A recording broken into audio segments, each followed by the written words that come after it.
Next question में लिखा है with what velocity should a particle be projected so that it height become equal to radius of अर्थ।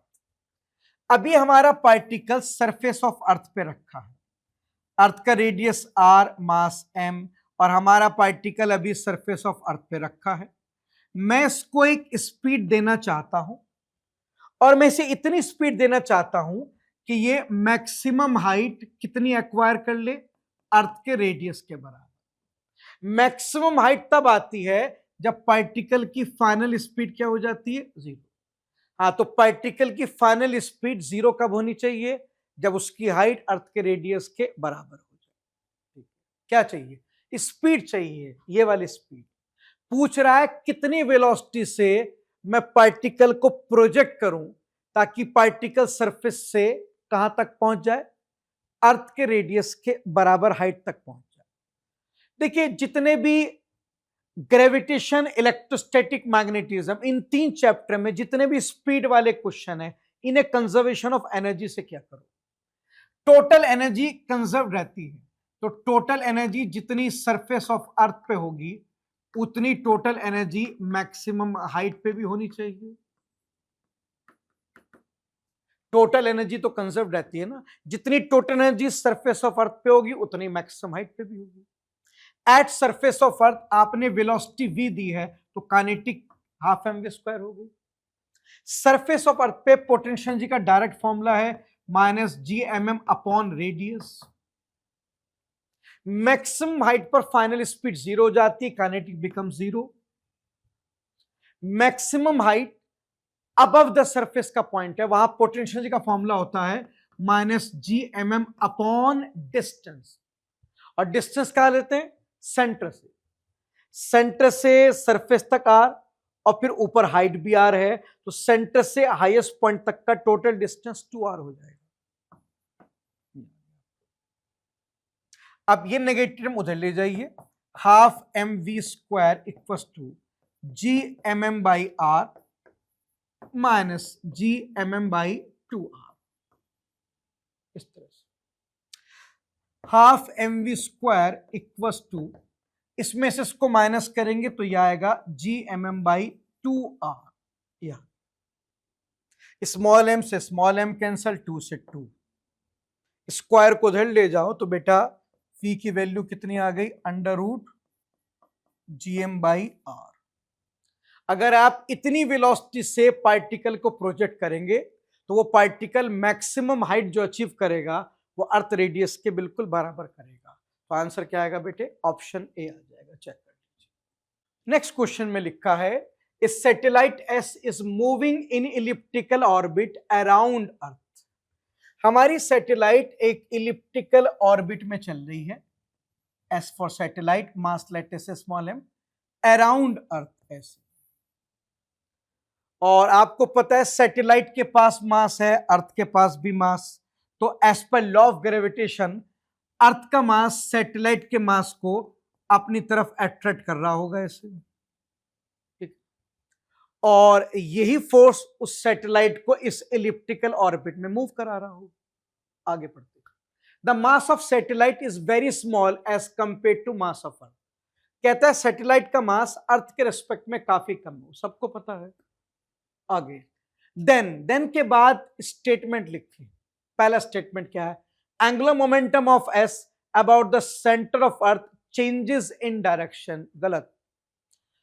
अर्थ ने satellite पे एक ही force लगाया, फोर्स ऑफ ग्रेविटेशन, और वो अर्थ के सेंटर से पास होगा। अगर ये फोर्स अर्थ के सेंटर से पास होगा तो अबाउट सेंटर ऑफ कोई टॉर्क पैदा नहीं होगा, and in absence of external torque angular momentum conserve रहेगा, वैल्यू में भी और डायरेक्शन में भी। ये स्टेटमेंट आपका गलत है। एंगुलर मोमेंटम की ना वैल्यू बदलेगी ना डायरेक्शन। आगे, टोटल एनर्जी पीरियोडिकली वेरी करेगी। आपको पता है टोटल एनर्जी कंजर्व्ड है। अगर टोटल एनर्जी कंजर्व नहीं रहेगी तो ये सैटेलाइट ज्यादा देर चल ही नहीं पाए, गिर जाएगी।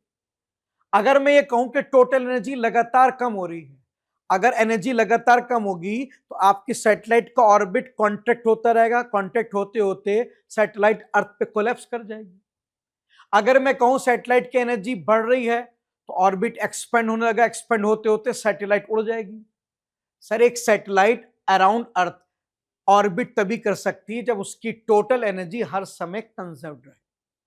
आपके प्लेनेट सन के अराउंड इलिप्टिकल पाथ में चलते हैं और वहां हमें पढ़ाया जाता है कि जब planet around sun elliptical path में चलता है तो उसकी मैकेनिकल एनर्जी भी कंजर्व रहती है और उसका एंगुलर मोमेंटम भी कंजर्व। जैसे प्लेनेट सन के अराउंड इलिप्टिकल पाथ में चलते हैं, ऐसी सैटेलाइट अर्थ के अराउंड इलिप्टिकल पाथ में चल रही है। प्लेनेट अराउंड सन भी ड्यू टू ग्रेविटेशन फोर्स चलता है, सैटेलाइट अराउंड अर्थ भी ड्यू टू ग्रेविटेशन फोर्स लगती है, सेम प्रिंसिपल है। तो मैकेनिकल एनर्जी कंजर्व होती है, वेरी नहीं करेगी।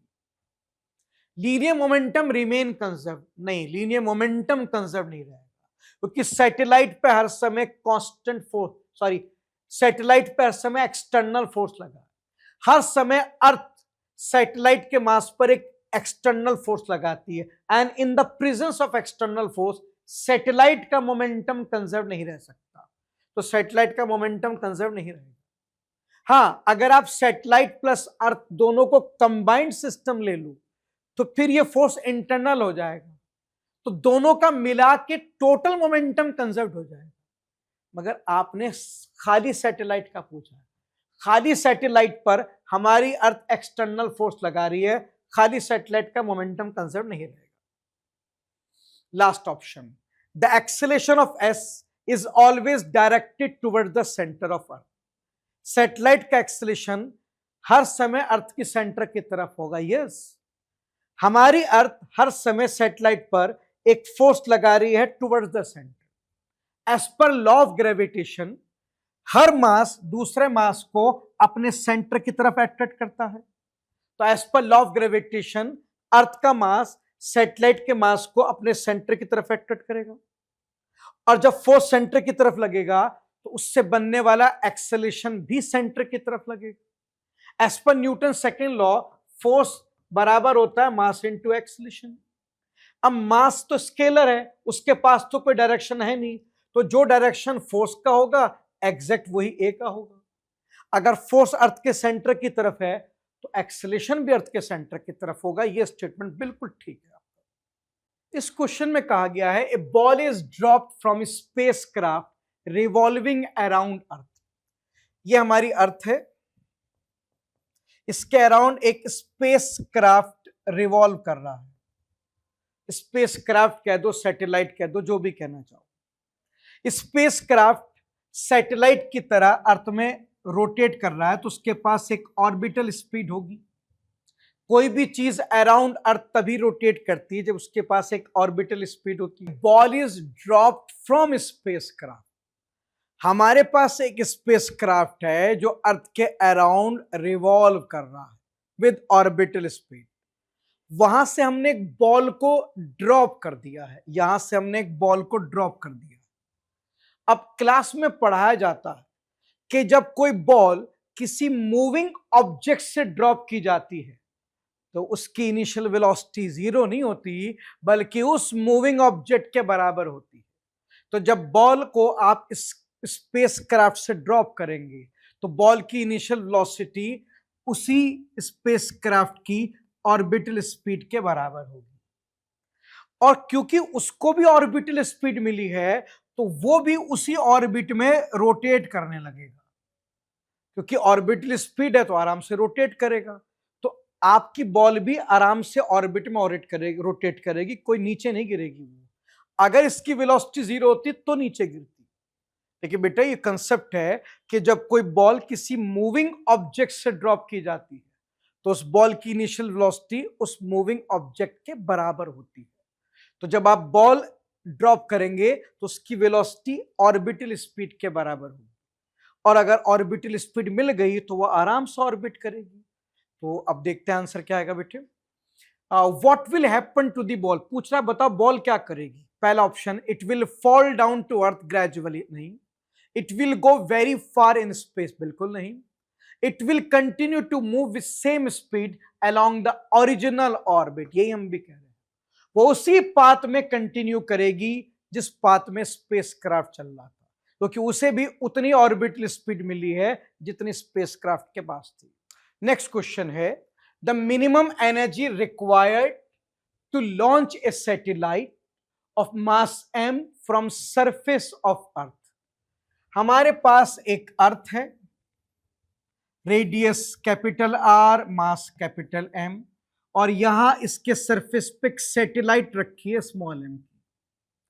अब ये सैटेलाइट सरफेस पे रखी है, मैं इसे लॉन्च करना चाहता हूं, मैं इसे ऑर्बिट में लॉन्च करना चाहता हूं। दोबारा पढ़ते हैं, the minimum energy required to launch a satellite of mass small m from the surface of earth of mass m and r in a circular orbit at an altitude 2r from the surface। मेरे पास एक satellite है small m मास की, जो इस समय अर्थ के surface पे रखी है। मैं चाहता हूं कि मैं इसे लॉन्च करूं, मैं इसे एक ऐसे ऑर्बिट में लॉन्च कर दूं जिसका एल्टीट्यूड यानी कि हाइट सरफेस ऑफ अर्थ से कितना हो, 2r। अभी सैटेलाइट सरफेस ऑफ अर्थ पे रखी है, मैं इसे एक ऑर्बिट में लॉन्च करना चाहता हूं। मैं चाहता हूं मेरी सैटेलाइट आज जो सरफेस पे रखी है, कल को ये एक ऑर्बिट में लॉन्च हो जाए।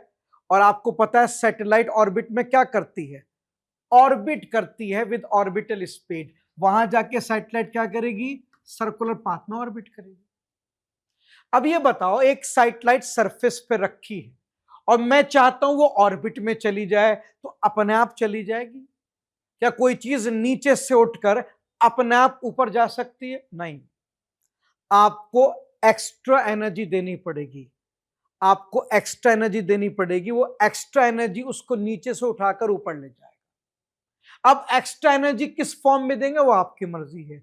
क्या आप वर्क के फॉर्म में दें, आप उस पर वर्क परफॉर्म करें, आपका वर्क एक एक्स्ट्रा एनर्जी पैदा करेगा, वो एक्स्ट्रा एनर्जी उसे नीचे से ऊपर ले जाएगी।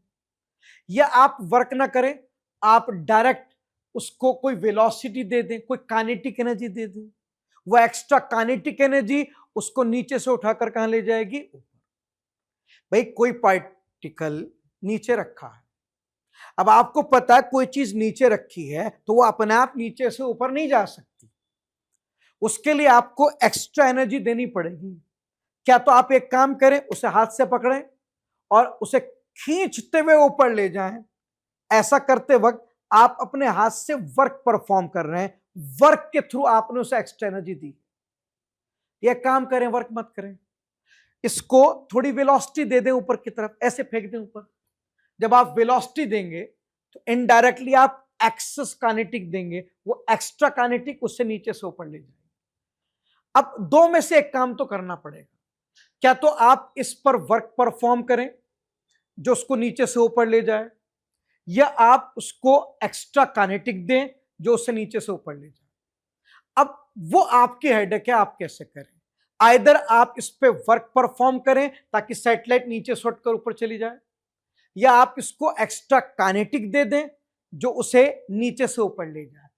अब वो किस फॉर्म में आप देंगे वो आप जाने, मुझे तो बस ये बता दीजिए कितनी एनर्जी देनी पड़ेगी, कम से कम कितनी एनर्जी दूं, either in the form of work और in the form of kinetic, ताकि मेरी सैटेलाइट सरफेस से उठकर ऑर्बिट तक पहुंच जाए। देखिए आपको पता है टोटल एनर्जी कंजर्व रहती है। मान लीजिए मैं सैटेलाइट को एक्स्ट्रा एनर्जी ई नॉट दे देता हूं, either in the form of work और in the form of kinetic. मान लीजिए मैंने इसको एक्स्ट्रा एनर्जी ई नॉट दे दी ताकि ये सैटेलाइट एक्स्ट्रा एनर्जी लेके सरफेस से कहां चली जाए, ऑर्बिट। अब टोटल एनर्जी कंजर्व्ड है तो एनर्जी एट सरफेस बराबर होगी एनर्जी एट ऑर्बिट। ऐसे सरफेस पर एक तो पोटेंशियल एनर्जी होगी -Gmm रेडियस। काइनेटिक नहीं है, सैटेलाइट रखी है तो काइनेटिक तो नहीं है। पार्टिक सैटेलाइट जब सरफेस पे रखी है तो एक तो उस पर पोटेंशियल एनर्जी है, रखी है तो काइनेटिक नहीं है। एक आपने एक्स्ट्रा एनर्जी दी है ई नॉट, तो सरफेस पे टोटल इतनी एनर्जी है, इतनी। और जब वो ऑर्बिट में चली जाएगी तब देखिए ऑर्बिट में जाने के बाद उसके पास एक तो काइनेटिक एनर्जी होगी क्योंकि ऑर्बिटल स्पीड है, और एक उसके पास पोटेंशियल भी होगी। और अब आपको अलग अलग निकालने की जरूरत नहीं। जब सैटेलाइट ऑर्बिट में आ जाए तो उसकी टोटल एनर्जी का फॉर्मूला हम क्लासरूम में पढ़ते हैं, डायरेक्ट लगा दो। जब सैटेलाइट ऑर्बिट में चली जाए तो टोटल का फॉर्मूला होता है -GMM/2 times distance from centre. आपकी सैटेलाइट का सेंटर से कितना डिस्टेंस है? ये टोटल 3R डिस्टेंस है। ये आपको टोटल एनर्जी दे देगा, काइनेटिक प्लस पोटेंशियल। अगर सैटेलाइट ऑर्बिट में आ गई तो अब काइनेटिक पोटेंशियल को अलग अलग निकालने की जरूरत नहीं, क्योंकि क्लासरूम में डायरेक्ट फॉर्मूला पढ़ते हैं। जब सैटेलाइट एक बार ऑर्बिट में आ जाए तो उसकी काइनेटिक प्लस पोटेंशियल टोटल का फॉर्मूला होता है -GMM/2 times distance from centre. ये उस सैटेलाइट की टोटल एनर्जी हो गई after reaching the orbit. Initial energy इतनी है बेटा,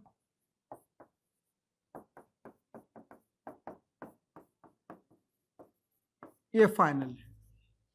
इस नेगेटिव को उधर ले जाइए तो E0 की वैल्यू आएगी।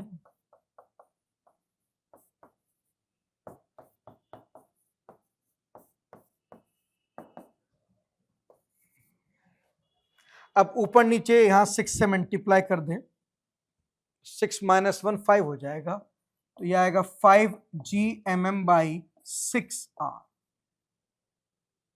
जो सैटेलाइट सरफेस पे रखी है, अगर आप उसे इतनी एक्स्ट्रा एनर्जी दे देंगे तो ये सैटेलाइट सरफेस से उठकर ऑर्बिट में लॉन्च हो जाएगी। इतनी एनर्जी देनी पड़ेगी। अब ये एक्स्ट्रा एनर्जी आप देंगे तो सैटेलाइट सरफेस से उठकर ऑर्बिट में चली जाएगी, नहीं तो नहीं जाएगी। कोई भी चीज नीचे से उठकर अपने आप ऊपर नहीं जा सकती। कोई चीज नीचे से उठकर अपने आप तब आती है जब आप उसे एक्स्ट्रा एनर्जी देते हैं। कितनी? इतनी। हाँ, अभी एक्स्ट्रा एनर्जी किस फॉर्म में देंगे वो आपकी मर्जी है, चाहे आप वर्क परफॉर्म करके दे दें एक्स्ट्रा एनर्जी, या उसे वेलोसिटी दे दें, मतलब काइनेटिक एनर्जी दे दें। तो बताओ कितनी एक्स्ट्रा एनर्जी देनी पड़ेगी बेटा? इतनी।